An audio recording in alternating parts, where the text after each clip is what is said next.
स्वागत है आप सभी का देश और दुनिया की 10 बड़ी खबरों में। चलिए देश और दुनिया की खबरों में आज क्या क्या है, सबसे पहले एक नजर डालते हैं। आरएसएस मुख्यालय पहुंचे पीएम मोदी, हेडगेवार और गोलवलकर को दी श्रद्धांजलि।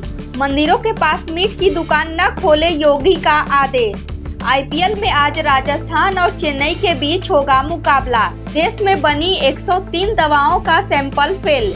जयपुर में तेजाजी मंदिर में मूर्ति तोड़ने पर हंगामा, आरोपी गिरफ्तार। म्यांमार भूकंप में अब तक 1644 की मौत। इलाहाबाद हाई कोर्ट के वकीलों की हड़ताल स्थगित। प्रेमानंद महाराज के जन्मदिन पर पहुंचे 2 लाख भक्त। ओवैसी बोले मोदी इसलिए पीएम है क्योंकि वह बैसाखियों पर निर्भर है। छत्तीसगढ़ के सुकमा में 17 नक्सली ढेर।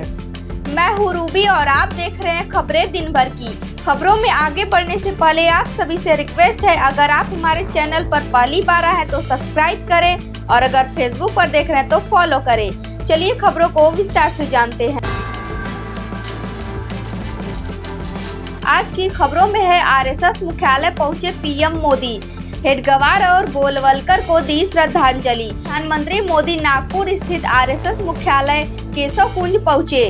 उन्होंने आरएसएस संस्थापक केशव बलिराम हेडगेवार और गोलवलकर के स्मारक स्मृति मंदिर पहुंचकर श्रद्धांजलि दी और साथ ही साथ पीएम मोदी दीक्षा भूमि भी गए और संविधान निर्माता डॉक्टर भीमराव अंबेडकर को भी श्रद्धांजलि दी। आज की अगली खबरों में है मंदिरों के पास मीट की दुकानें न खोले, योगी का आदेश।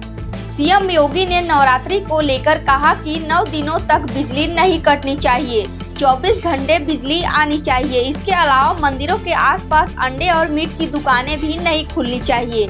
नवरात्रि में 24 घंटे होगा अखंड पाठ। बढ़ते हैं अगली खबरों की तरफ। आईपीएल में आज राजस्थान और चेन्नई के बीच होगा मुकाबला। आईपीएल 2025 में राजस्थान और चेन्नई के बीच मुकाबला होगा, जहां दोनों टीमें आज अपना तीसरा मैच खेलेंगी। दोनों टीमें पहली जीत की उम्मीद के साथ उतरेंगी। बढ़ते हैं अगली खबरों की तरफ। देश में बनी 103 दवाओं का सैंपल फेल। केंद्रीय औषधि मानक नियंत्रण संगठन की जांच में चौंकाने वाले तथ्य सामने आए हैं, जिसमें 103 दवाओं के सैंपल फेल पाए गए। इनमें से 36 दवाएं अकेले हिमाचल प्रदेश में बनी है, जो जांच में मानकों पर खरी नहीं उतरी। चलिए जानते हैं अगली खबर। जयपुर में तेजाजी मंदिर में मूर्ति तोड़ने पर हंगामा, आरोपी गिरफ्तार। जयपुर में सांगानेर इलाके में मीर तेजाजी मंदिर में मूर्ति क्षतिग्रस्त करने के मामले में पुलिस ने एक युवक को गिरफ्तार किया है। पूछताछ में बताया कि तनाव के चलते घटना को अंजाम दिया और नशे में मूर्ति को तोड़ा था।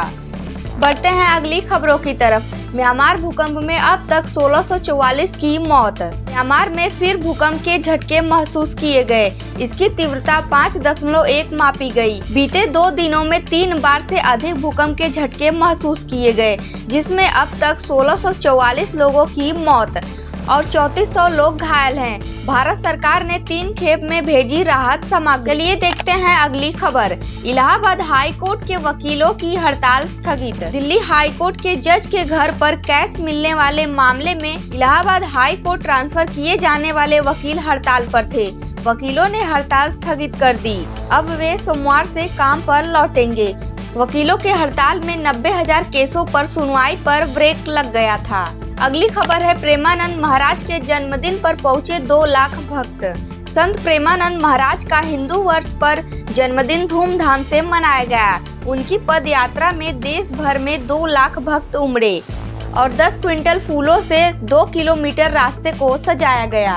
अगली खबरों में है ओवैसी बोले मोदी इसलिए पीएम है क्योंकि वह बैसाखियों पर निर्भर हैं। एआईएमआईएम चीफ ओवैसी ने कहा कि भाजपा के पास लोकसभा में बहुमत नहीं है, यह सरकार बैसाखियों पर टिकी है।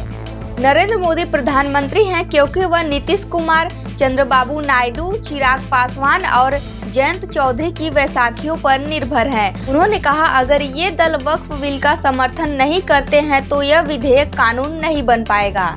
चलिए जानते हैं अगली खबर। छत्तीसगढ़ के सुकमा में 17 नक्सली ढेर। छत्तीसगढ़ के सुकमा और दंतेवाड़ा जिले के सरहद पर पुलिस और नक्सलियों के बीच मुठभेड़ हुई, जिसमें 17 नक्सली इनकाउंटर में ढेर।